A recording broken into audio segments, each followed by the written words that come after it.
Welcome to Penrose Learning, where we make understanding easy. Before deleting your iCloud ID, back up all data to a separate drive. Use iCloud Backup or connect to a computer and make a full backup. Check photos, contacts, notes, and messages for complete syncing before removal. Sign out of iCloud on each device using Settings and your Apple ID password.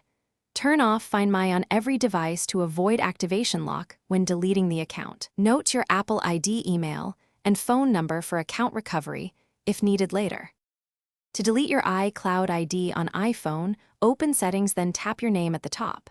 Scroll down and choose Sign Out, enter your Apple ID password, and confirm.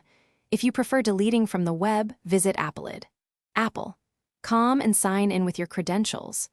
On the Account page, select Data and Privacy, then request to delete your account.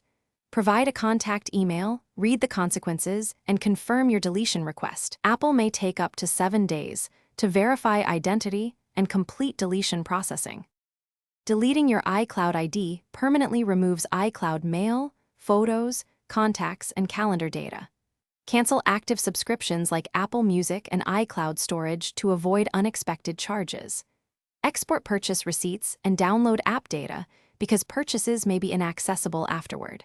Remove the account from family sharing and sign out of iMessage and FaceTime on devices. If you change your mind, contact Apple support immediately. Recovery may not be possible.